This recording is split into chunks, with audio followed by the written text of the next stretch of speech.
Hi everyone, and welcome back to my channel. Glad that you can join me again. And if you're new to this channel, don't forget to hit that like and subscribe button. Share this content as much as you can. I'm sure it can be helpful for someone out there.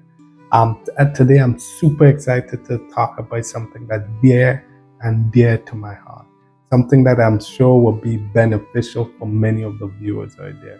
And that is a step-to-step guide on how you can buy your first home.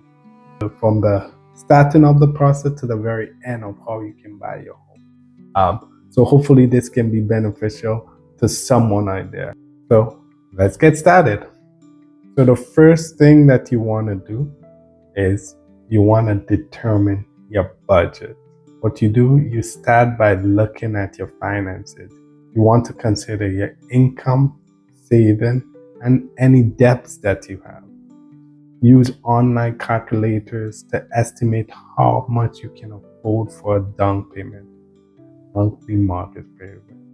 Remember, it's not just about the price of the home.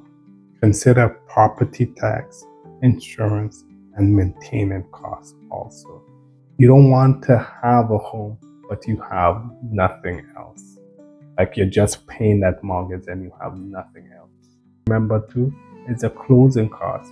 There's a lot of closing costs that comes with once you buy a home. So that's something you have to consider. Now, this is separate from your down payment. Your down payment is one thing. You also have to have closing costs. A budget put aside for stuff that once you close, you'll have to pay that off.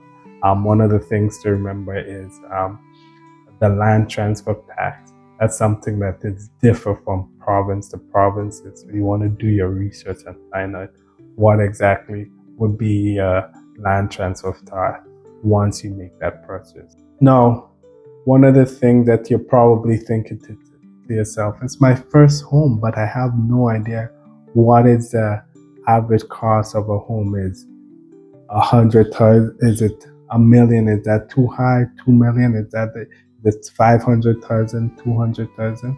Now, honestly, in Canada, it really does depend on where you are. Every individual will be a little bit different. So some people might be able to have it a little bit higher. Some people might be able to go a little bit lower. It really does depend on the individual.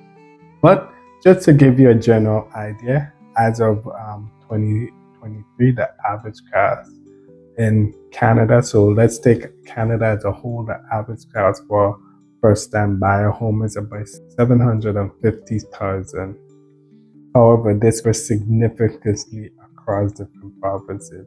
In Ontario, my home province, the average cost is about 900,000.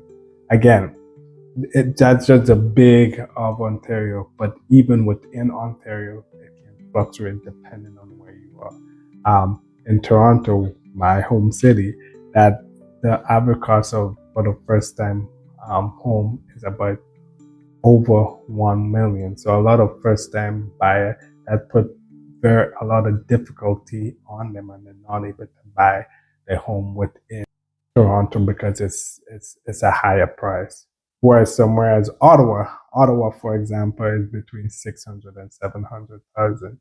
Hamilton, which is just close to Toronto, the average cost of that can range between 700 to 800. So even Ottawa and Toronto, you can see the difference in prices. When it comes to smaller cities and rural areas, those are significantly less just because of their location.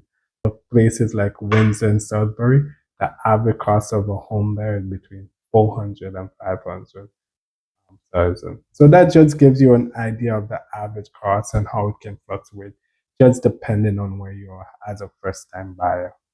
So after you consider your budget, the second thing, which is a very important step, is getting pre-approved for a mortgage. Talk to a lender to find out how much you can actually borrow. A pre-approved letter shows the seller that you're really serious which can give you a competitive edge in the market. A pre-approved mortgage is a process in which a lender evaluates your financial situation to determine how much money they're willing to lend you for your home. So that's really important when it comes to getting pre-approved, just to give you a general idea of things that they may look at when it comes to being pre-approved. Things to consider is a is your credit score. That's a really important thing that they consider. A higher credit score indicates a better credit worthiness and result in lower interest rates. Lender generally, just to give you an idea, lender generally prefer a score above 620, but better rates are available for a score above 740. So if you see a score is a little bit under 620, you might want to try and bump that up so you can get what let's consider when it comes to your pre-approval also is your income. They will verify that you income through your pay stub and obviously your tax return. It's important to have they want to make sure that you have stability. A consistent employment history is favorable, especially in the same field. So you want to make sure that you have, over 2 years is generally a really good thing. So make sure that you're in a job that's stable for over 2 years. Obviously, the longer that is, the better. They consider your debt to income ratio. This ratio compares your monthly debt payment to your gross monthly payment. Most lenders prefer a debt income ratio below 43%, but some may allow up to 50%. So you want to make sure your debt is very low compared to how much income you're actually bringing in.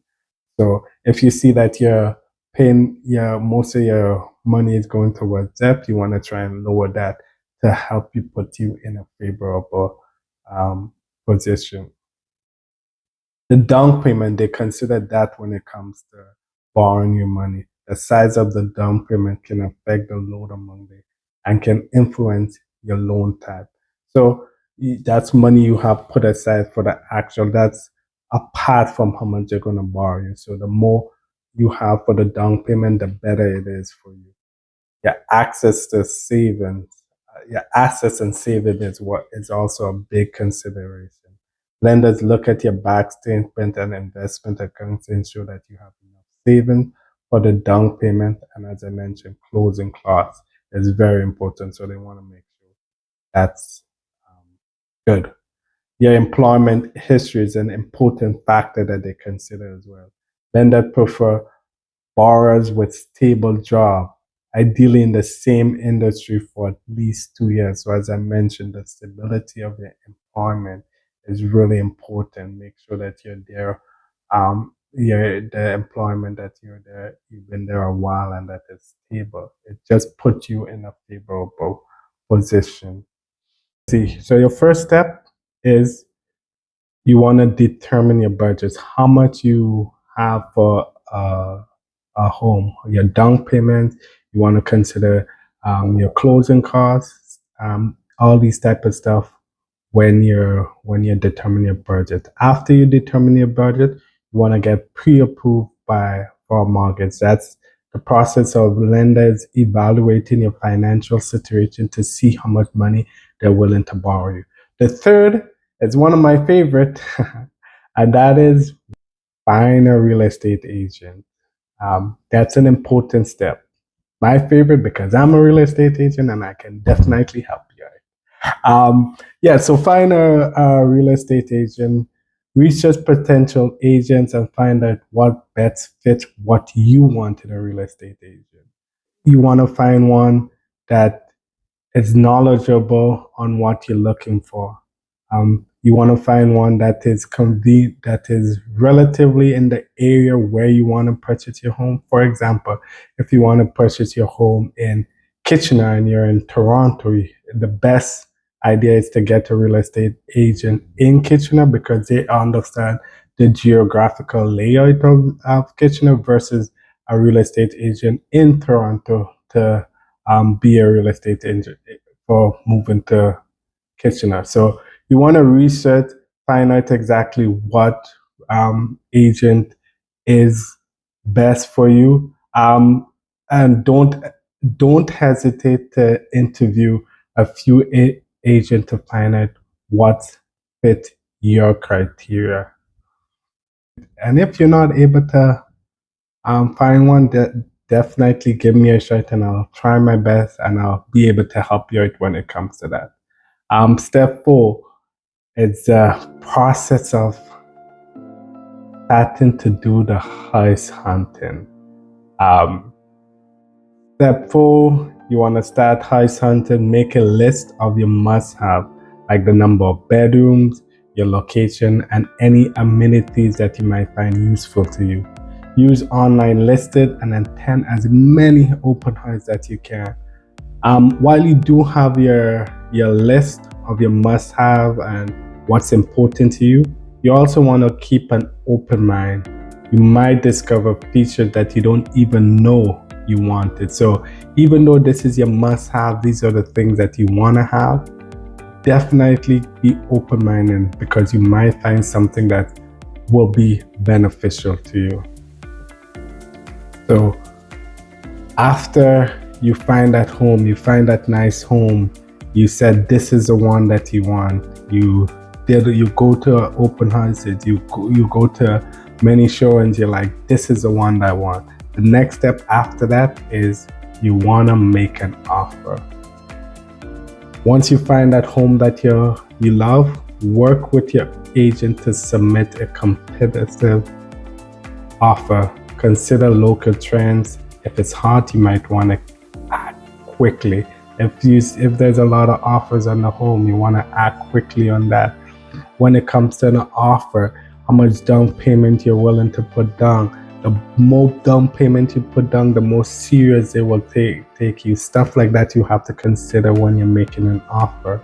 How quick are you willing to close the deal? All these type of stuff is something that is considered when you're putting down your offer. So you want to make it as competitive as you can. Now the 6th step, which is after you make that offer and they accept your offer, you want to get a home inspection and appraisal. The inspection, this is really important. The inspection is very important. It will help uncover any issues within the property that you may not necessarily see by just looking at it. So you want to do an inspection. It's very important to discover anything that's out there that you cannot see with your naked eyes. That's what the home inspectors are there for. They'll find any issue that might be with the home. You also want to do appraisals to see if you're getting the right value of the home. Make sure the appraiser will tell you, okay, this is the correct value of the home. So, I mean, if there's any major problems with the home, once the inspector, the appraiser does their due diligence, you can negotiate for repairs or reconsider your offer. So that's something that your agent will put in with you when you're putting up your offer. So you definitely want to do inspection and get an appraiser after you put in an offer. And then step 7 is closing the deal.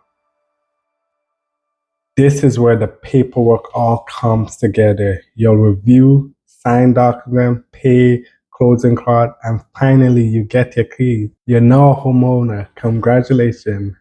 And that's it.